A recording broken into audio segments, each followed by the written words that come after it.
नमस्कार, मैं अभय। आप देख रहे हैं खास कार्यक्रम बिहार समाचार। बिहार समाचार में बातें बिहार की, बिहार से जुड़ी खबरें के साथ देश दुनिया के वो तमाम खबरें जो आपको जानना जरूरी है। तो बिहार की अगर बात करें तो बिहार में बहुत बड़ा सौगात मिल रहा है। 18 वर्ष से ऊपर वाले को भी फ्री में मिलेगा वैक्सीन का बूस्टर डोज। और बिहार में लू की चपेट में पूरा बिहार, 9 जिलों में हाई अलर्ट। पटना में पारा अब भी 41 के पार। और वहीं 13 अप्रैल को पंचायतों के औचक निरीक्षण के बाद अब 23 अप्रैल का इंतजार हो रहा है। वरीय अधिकारी करेंगे अंचल कार्यालय का जांच। और वहीं वार्ड सदस्यों और वार्ड सचिवों में मचा है हड़कंप, क्योंकि नल जल योजना में गड़बड़ी करने वालों पर हो रही है कार्रवाई। पंचायती राज विभाग से जो खबर निकल कर आ रही है कि नल जल योजना में जो समीक्षा की गई थी, जो भी कंप्लेन पेंडिंग है, उस पर अब कार्रवाई शुरू हो चुकी है। और हाल में ही कुछ वार्ड सचिवों और वार्ड सदस्यों को जेल की हवा खानी पड़ी है। वहीं दूसरी तरफ अगर बात करें तो 13 अप्रैल को जो अधिकारी जांच किए थे, उनसे अब वरीय अधिकारी उस जांच का जांच करेंगे, ताकि जांच में तो कोई गड़बड़ी नहीं हुई इसका पता लगाएंगे और संबंधित अधिकारियों पर कार्रवाई तो होगी ही, और जहां गड़बड़ी पाई जाएगी वहां भी कार्रवाई हो जाएगी। तो अगर हम बात कर ले इधर निकाय चुनाव में बदलाव होगा, नगर पालिका निर्वाचन संशोधन नियमावली 2022 का प्रारूप मंजूर हो गया। 18 से 59 वर्ष के 6 करोड़ लोगों को जो 18 वर्ष से ऊपर वाले हैं उनको तो बूस्टर डोज का लाभ मिलेगा ही। सरकार ने इस योजना के लिए दिए हैं 1314.15 करोड़। अगर बात करें नगर पालिका निर्वाचन संशोधन नियमावली के, तो कैबिनेट में सोमवार को कुल 26 एजेंडे पर मुहर लगी है। राज्य के नगर निकायों के मुख्य पार्षद एवं उप मुख्य पार्षद के पदों पर सीधे चुनाव प्रत्यक्ष निर्वाचन के लिए बिहार नगर पालिका संशोधन अधिनियम 2022 के आलोक में बिहार नगर पालिका निर्वाचन संशोधन नियमावली 2022 के प्रारूप की स्वीकृति प्रदान कर दी गई है। फलस्वरूप नगर निकायों के मुख्य पार्षद उप पार्षद का चुनाव अब प्रत्यक्ष निर्वाचन पद्धति से होगा। राज्य में लोगों को बिजली सब्सिडी जारी रखने के लिए मुख्यमंत्री विद्युत उपभोक्ता सहायता योजना के तहत 7,801 करोड़ रुपए की स्वीकृति दी है। वहीं AT&C लॉस के कारण दोनों वितरण कंपनियों को अनुमानित वित्तीय हानि की भरपाई के लिए 1,094 करोड़ रुपए की मंजूरी दी है। राज्य के सभी घरों के साथ ही वितरण ट्रांसफार्मर को फीडरों को स्मार्ट मीटर लगाए जाएंगे। इसके लिए राज्य की दोनों वितरण कंपनियों को पुनरुत्थान के लिए कहा है। 20 अप्रैल से SFC के केंद्र पर चना मसूर की खरीद होगी। दोनों की कीमत हो गई तय। हम आपको बता दें कि चना की कीमत जहां 5,230 रुपये प्रति क्विंटल, वहीं मसूर की कीमत 5,500 रुपये प्रति क्विंटल तय किया गया है। राज्य के पंजीकृत किसानों से चना एवं मसूर की खरीद का निर्णय लिया गया है। मंत्री ने कहा कि पैक्स और व्यापार मंडल के माध्यम से 20 अप्रैल से ही गेहूं की खरीद होनी है।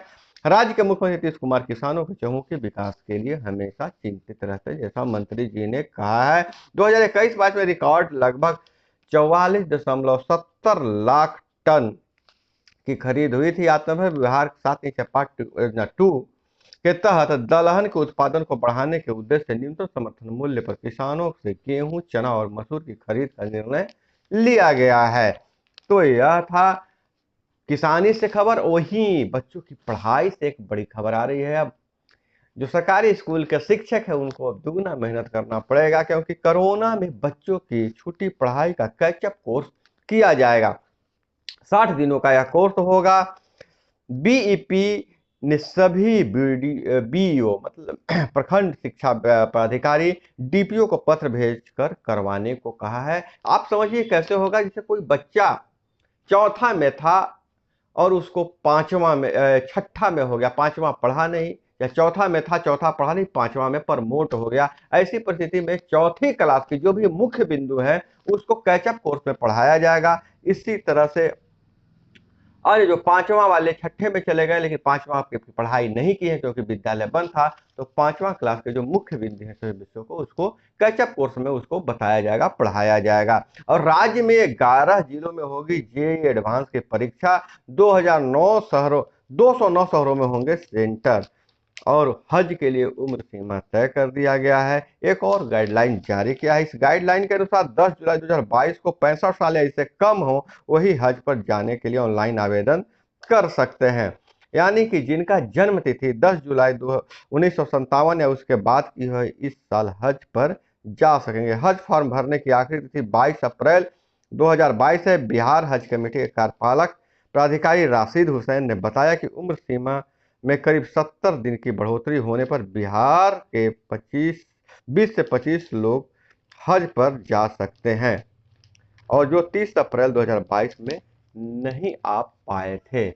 और अगर वहीं हम बात करें कि कंकड़बाग में ऑफिस खोलकर ब्लॉक तक नियुक्त किया सलाहकार। बिहार झारखंड के गांव वालों से लोन देने के नाम पर 2.5 करोड़ रुपए की ठगी कर लिया है। हालांकि सभी पर केस दर्ज कर लिया गया है। सुबह इमरजेंसी सेवाओं के लिए अब एक नंबर 112 अगले माह में होगा लॉन्च। 6,500 पुलिसकर्मी की तैनाती। पहले चरण में पुलिस, फायर ब्रिगेड और एम्बुलेंस की मिलेगी सेवा। 24 घंटे सुविधा होगी। अब एक नंबर 112 डायल करेंगे, सभी तरह की परेशानी आपको दूर हो जाए। पहले एम्बुलेंस के लिए अलग, अग्निशामक के लिए अलग, पुलिस के लिए अलग डायल करना पड़ता था। अब 112 को सभी सेवाओं के लिए शुरू करने जा रहा है। एक महीने, अगले महीने में यह शुरू हो जाएगा।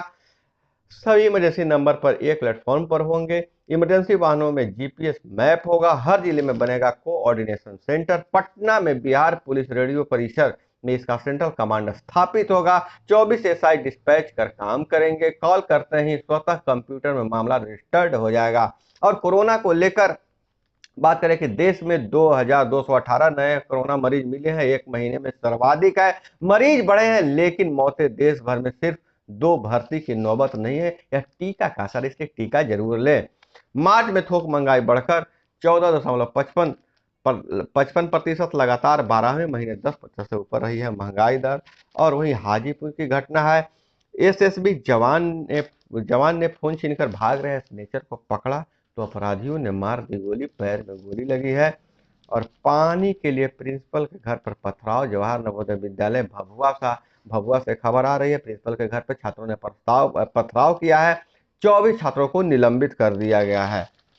और नीतीश कुमार मुख्यमंत्री का बड़ा बयान, जो जहांगीरपुरी में हिंसा हुई है, दिल्ली में तरह से, राजस्थान से भी खबर आ रही थी, एमपी से भी खबर आ रही थी, भीड़ के धार्मिक जुलूस पर पत्थर से हमले हुए हैं, पत्थरबाजी हुई है। तो इस पर मुख्यमंत्री ने कहा है पूजा त्योहार के वक्त झगड़ा करने वाले को धर्म से कोई मतलब नहीं, चाहे वह कोई हो।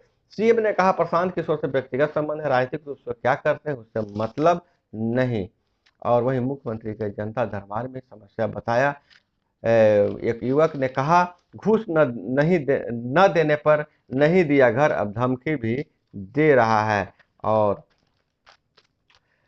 केंद्रीय मंत्री पशुपति पारसनाथ ने यह कहकर बड़ा बवाल खड़ा कर दिया है कि उनके ऊपर जो हमला हुआ है वो चिराग पासवान के इशारे पर हुआ है। हालांकि चिराग पासवान ने बोला कि ऐसे आरोप शर्मनाक हैं और श्रीलंका के संकट का भारतीय कंपनी पर कोई असर नहीं होगा। प्रदेश के 11 पॉलिटेक्निक कॉलेज बनेंगे सेंटर ऑफ एक्सीलेंट। इंडस्ट्री की जरूरत वाले कोर्स पढ़ाए जाएंगे। ट्रेनिंग के साथ मिलेंगे बेहतर प्लेसमेंट के अवसर। आईआईटी पटना बना नॉलेज पार्टनर। और कोरोना संक्रमण से ठीक होने के बाद लगभग 11% लोगों को मांसपेशियों में दर्द है। नाटो से खिंच जेलेंस्की ने यूरोपीय यूनियन की ओर हाथ बढ़ाया। दूसरा फॉर्म भरा। जो यूरोपियन यूनियन के लोग गए थे, एक फॉर्म दिए थे, अब यूरोपीय यूनियन में शामिल होना चाहता है यूक्रेन। दिल्ली में बिना इजाजत निकाली थी शोभा यात्रा। भीप नेता व गोली चलाने वाला शेख गिरफ्तार। अदालत की निगरानी में जांच की मांग पर सुप्रीम कोर्ट याचिका दाखिल। शिमला में 36 घंटे में 17,232 वाहनों ने किया प्रवेश, जिससे हो गया है जाम। तो यह थी वो तमाम खबरें जो आपको जानना जरूरी था। इसी तरह से खबरों के लिए जुड़े रहिए हमारे साथ। हमसे जुड़े रहने के लिए क्या करना है, नीचे जो सब्सक्राइब वाला बटन है उसको दबा देना है, वीडियो पसंद आए तो, नहीं पसंद आए तो डिसलाइक वाला भी दबाना है। तो दोस्तों अपना बहुत बहुत ख्याल रखिएगा, लू चल रही है। मिलते हैं अगले वीडियो में। जय हिंद, वंदे मातरम।